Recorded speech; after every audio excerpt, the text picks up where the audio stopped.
Tuesday evening night டின்னருக்கு பார்த்தீங்கன்னா, எங்கள் மாமியார் தான் சமைக்கிறாங்க.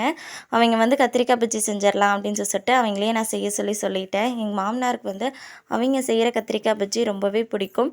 அதனால் அவங்கள கத்திரிக்காய் பஜ்ஜி செய்ய சொல்லிவிட்டு நெக்ஸ்ட் டே மார்னிங் வந்து பாலக்கீரை செஞ்சிடலாம் அப்படின்னு சொல்லி முடிவு பண்ணியிருந்தேன். அதனால் சரி சின்ன வெங்காயமெல்லாம் தெளித்து வச்சிடலாம்.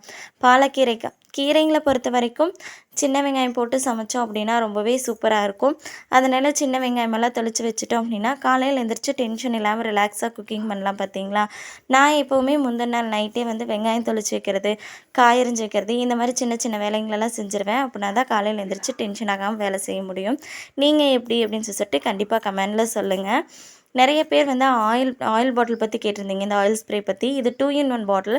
ஸ்ப்ரே பண்ணிக்கவும் முடியும். இந்த மாதிரி ஓப்பன் பண்ணி லிட் ஓப்பன் பண்ணி அப்படியே ஊற்றி தாளிக்கிறதுக்கும் ஊற்றிக்க முடியும். ரொம்பவே சூப்பராக இருக்குது. இந்த ஆயில் ஸ்ப்ரே வந்து ஒழுகிறதே கிடையாது. ஓப்பன் பண்ணி ஊற்றும் போது ஒழுகும் அப்படின்னு நினச்சேன். ஒழுகவே இல்லை. ரொம்பவே சூப்பராக இருக்குது. இதோட லிங்க்கு கீழே இருக்கிற லாங் வீடியோ டிஸ்கிரிப்ஷனில் கொடுக்குறேன். செக் பண்ணி பாருங்கள். தேவைன்னா வாங்கிக்கிங்க. தேங்க்ஸ் ஃபார் வாட்சிங். Keep supporting me.